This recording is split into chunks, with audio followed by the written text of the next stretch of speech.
नमस्कार। Modern school Gandhidham से मैं पूनम मेहता, आपकी हिंदी सेकेंड लैंग्वेज की अध्यापिका। आप सभी जो इस वीडियो को देख रहे हैं उन सभी का आज की ई क्लास में अभिवादन करती हूँ और आपके सुंदर स्वास्थ्य की कामना करते हुए आज की ई क्लास शुरू करने जा रही हूँ।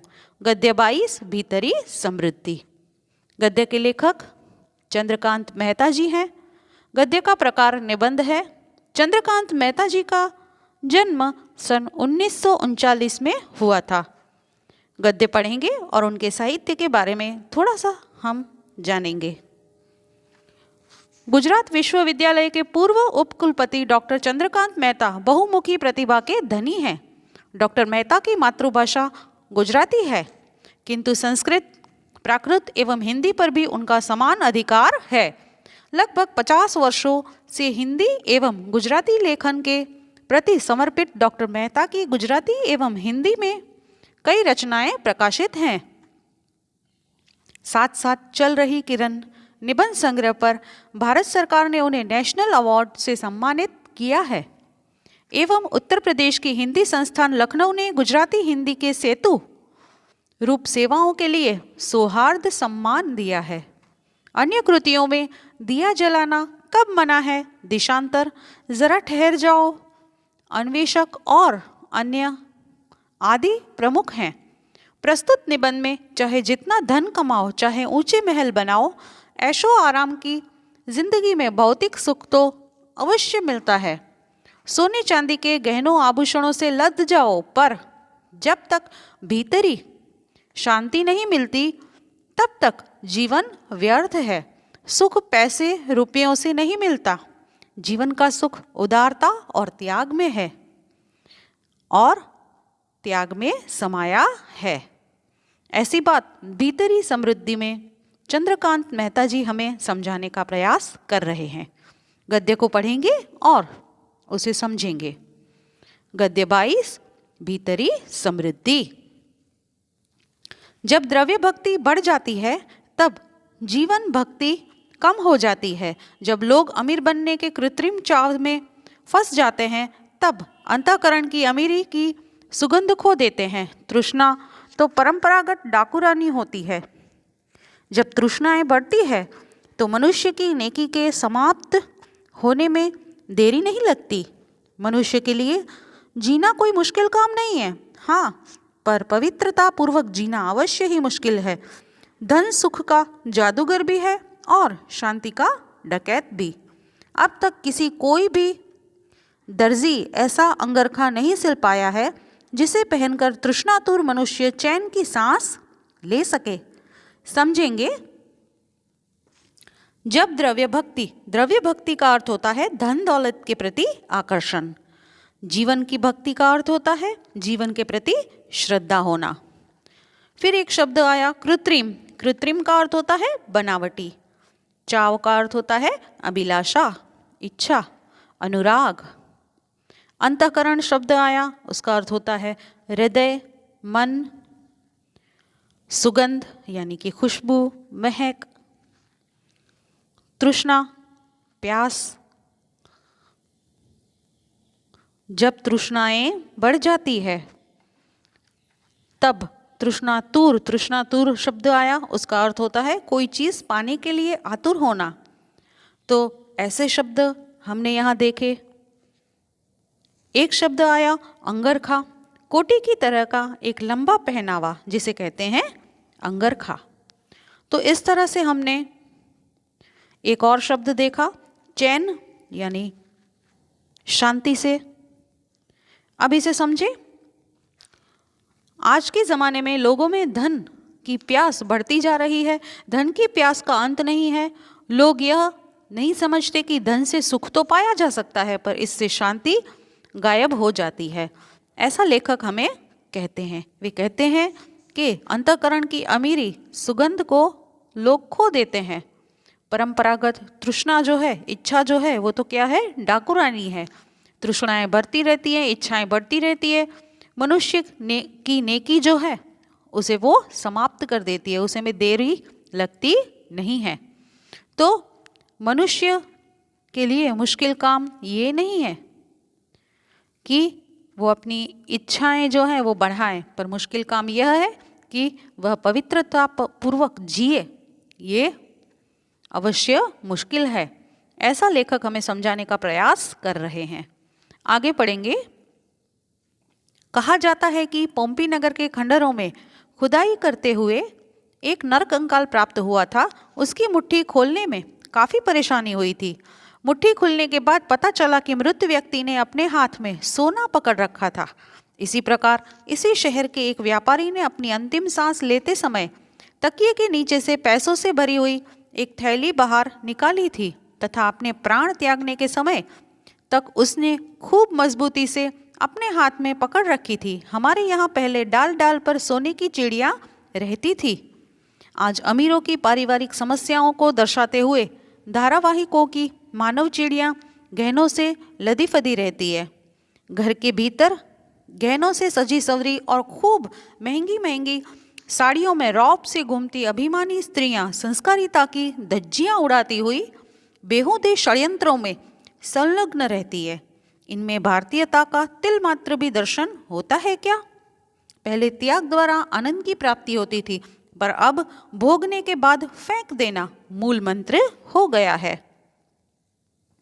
कुछ शब्दों को देखेंगे।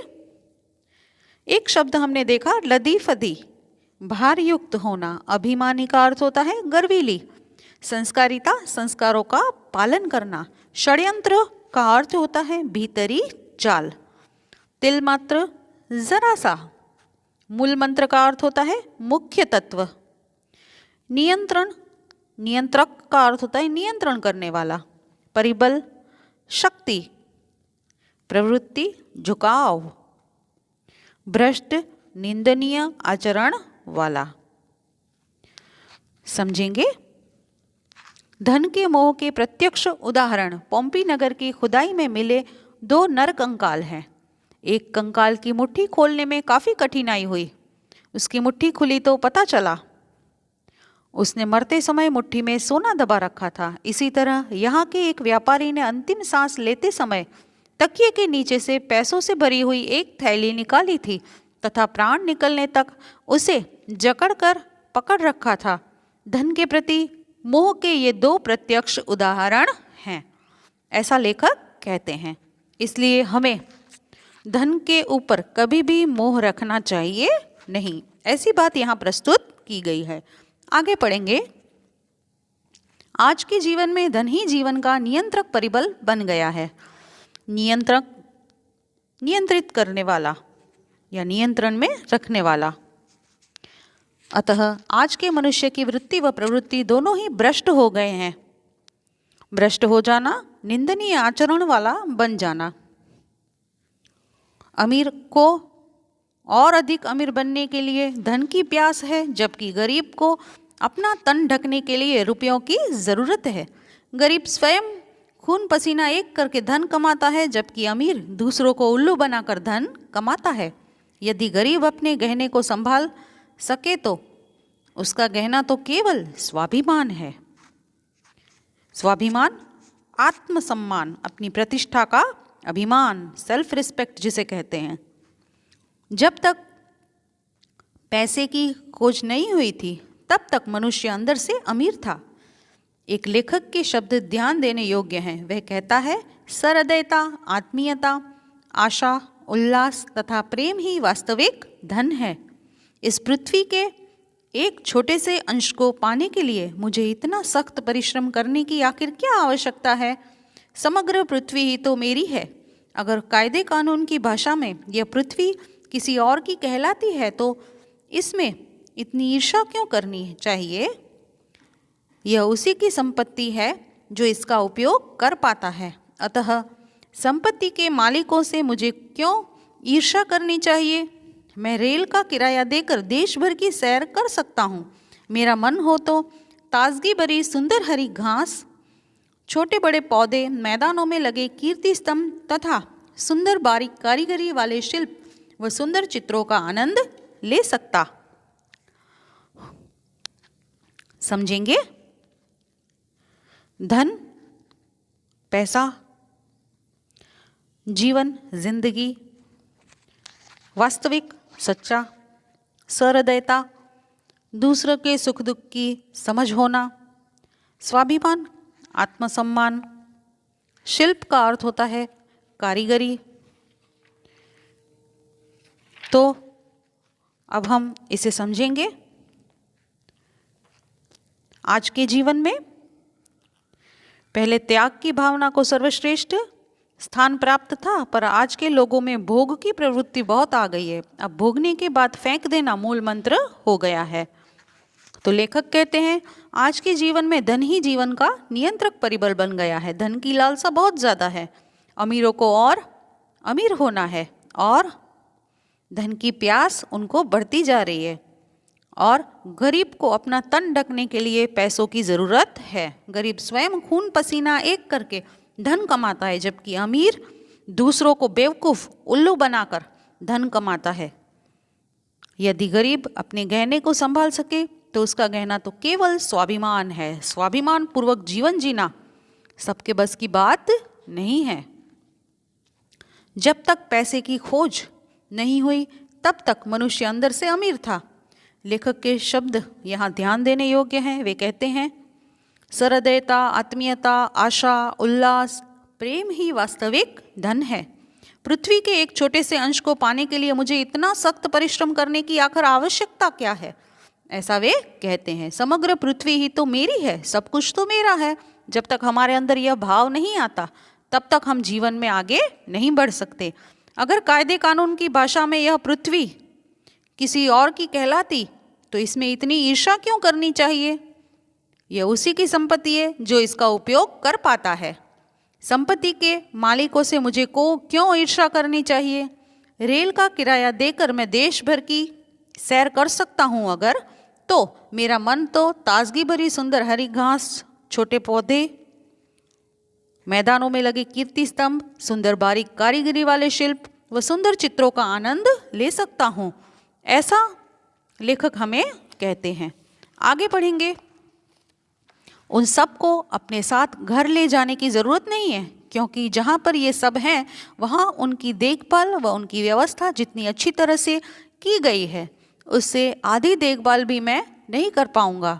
इस सृष्टि ने मुझे इस प्रकार की अनेक चीज़ें प्रदान की हैं। वन में घूमते हुए प्राणी हमारे हैं, नक्षत्र तथा महकते हुए फूल हमारे हैं, समुद्र, हवा, पक्षी तथा वृक्ष भी हमारे हैं। अब हमें दूसरी किसी चीज़ की आवश्यकता नहीं है। इस युग से पहले के सभी युग हमारे लिए काम करके गए हैं। हमें तो केवल अन्न व वस्त्र प्राप्त करने की आवश्यकता है, और ये प्राप्त करना इस धरती पर बहुत आसान है। वाल्मीकि, स्वामी रामतीर्थ, विवेकानंद जी, दयानंद, अरविंद के पास आखिर कौन सा जमा किया हुआ धन था? फिर भी क्या हम उन्हें गरीब कहने की हिम्मत कर सकते हैं? समझेंगे। लेखक कहते हैं कि उन सबको अपने घर ले जाने की कोई ज़रूरत नहीं है। प्रकृति बहुत ही सुंदर है, क्योंकि जहाँ पर ये सब है, जो वस्तुएं प्राप्त होती है, वहाँ उनकी देखभाल, उनकी व्यवस्था जितनी अच्छी तरह से की गई है उतने अच्छे से हम कर पाएंगे नहीं।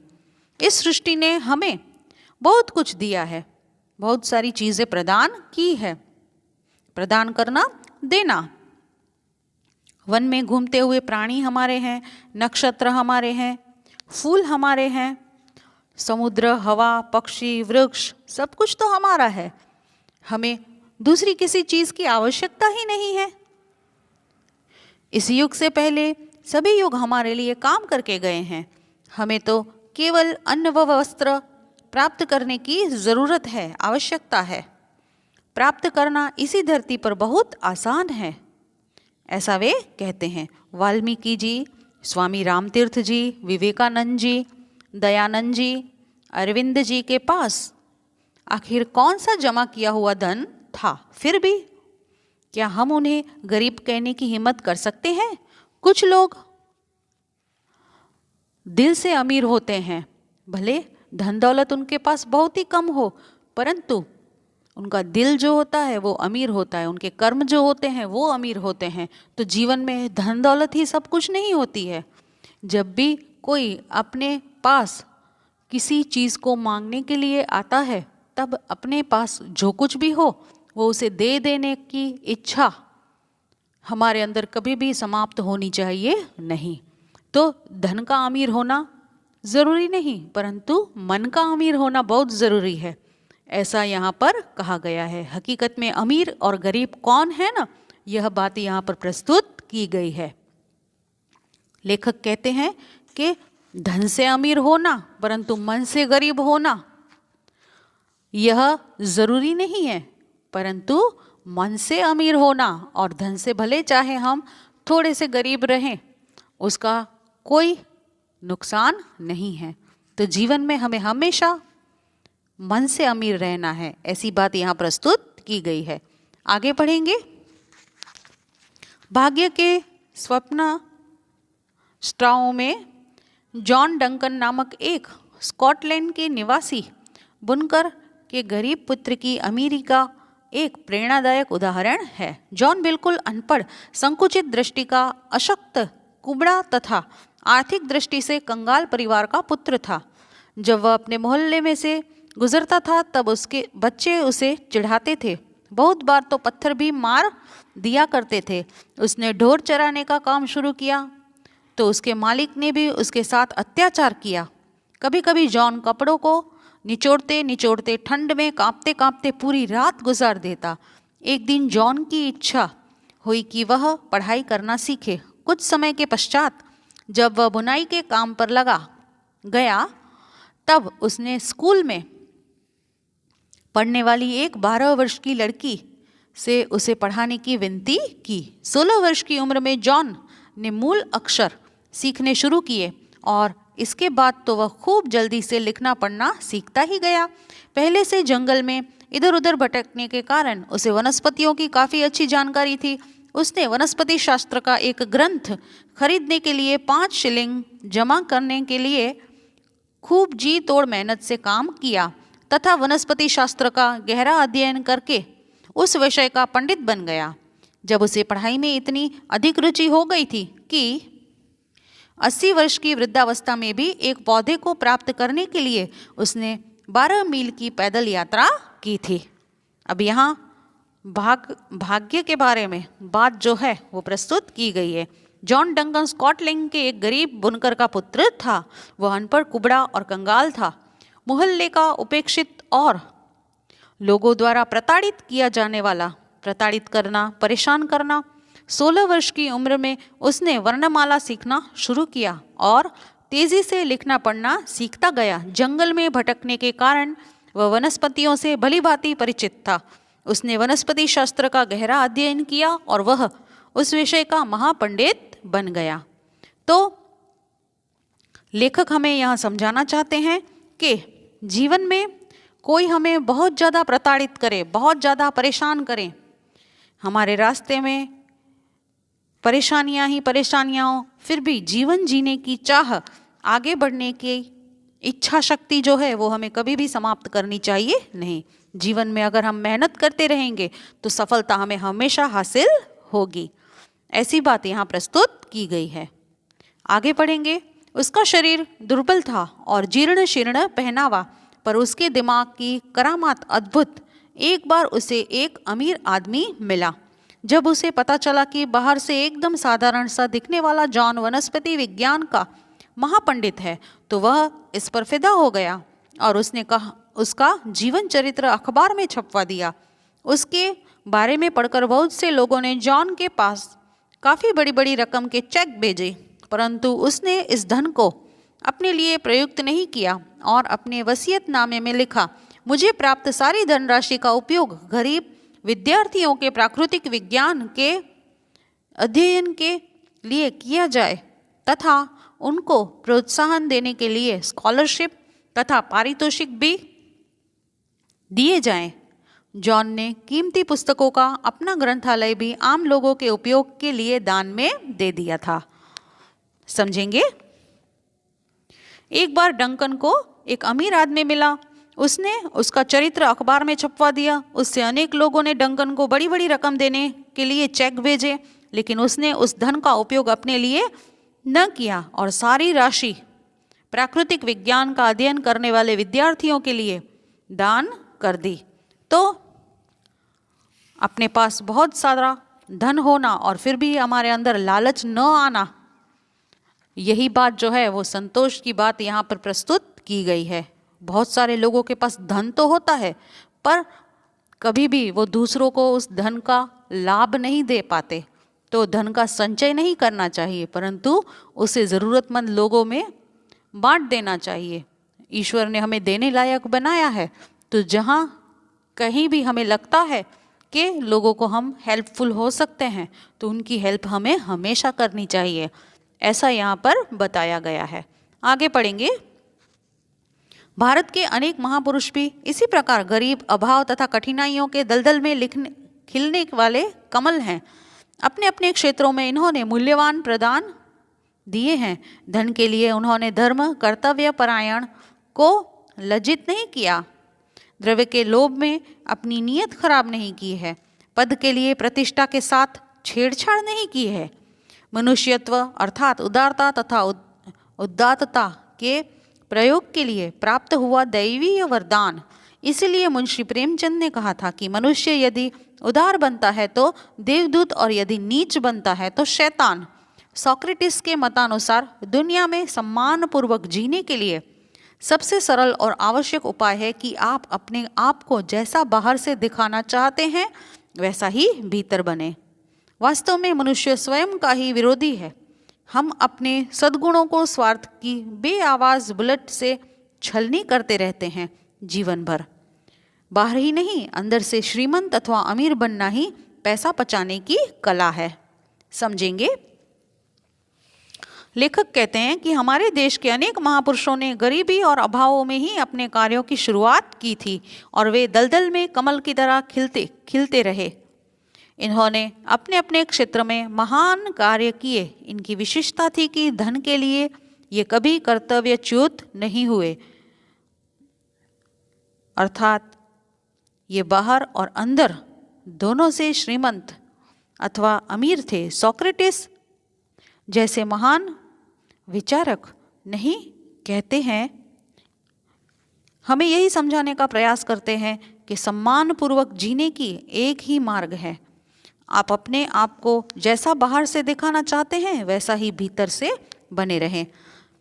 वे कहते हैं कि हम जैसे भीतर हैं वैसे बाहर दिखें, बाहर हैं वैसे ही भीतर दिखें। इसी को पैसा पचाने की कला कहते हैं, ऐसा वो कहते हैं। तो इस प्रकार मनुष्यत्व प्राप्त करना है तो उदारता और उदात्तता दोनों ही दैवीय वरदान हैं। उन दोनों को हमें स्वीकार करना चाहिए। सम्मानपूर्वक जीने के लिए हमें हमेशा अपने सद्गुणों को आगे आने देना चाहिए, ऐसा वे कहते हैं। तो इस प्रकार भीतरी समृद्धि, अंदरूनी मन की अमीरी हासिल करना बहुत बड़ी बात होती है। ये सबके पास होता नहीं है। तो वास्तव में मनुष्य स्वयं का ही विरोधी है, ऐसा भी वे कहते हैं। हम अपने सद्गुणों को स्वार्थ की बेआवाज बुलेट में छलनी नहीं करेंगे। जीवन भर बाहर नहीं अंदर से भी श्रीमंत और अमीर बने रहेंगे। इसी को पैसे बचाने की कला कहते हैं, ऐसा चंद्रकांत मेहता जी हमें समझाने का प्रयास कर रहे हैं। तो भीतरी समृद्धि गद्य हमने आज समझा। गृह कार्य देखेंगे। सविस्तर उत्तर लिखिए। फर्स्ट क्वेश्चन, बाहर ही नहीं अंदर से श्रीमंत अथवा अमीर बनना ही पैसा बचाने की कला है, समझाइए। सेकंड क्वेश्चन, आज जीवन में धन ही जीवन का नियंत्रक परिबल बन गया है, समझाइए। आशा रखती हूँ आपको भीतरी समृद्धि गद्य समझ में आया होगा। ऐसे ही किसी नए गद्य के साथ या पद्य के साथ हम फिर से मिलेंगे। संतोष ही जीवन में महत्वपूर्ण माना जाता है, तो भीतरी समृद्धि इंपॉर्टेंट होती है, सेल्फ रिस्पेक्ट इंपॉर्टेंट होती है। ये सारी बात, ये सारी सीख भीतरी समृद्धि गद्य से हम सीखे। आप सभी का धन्यवाद।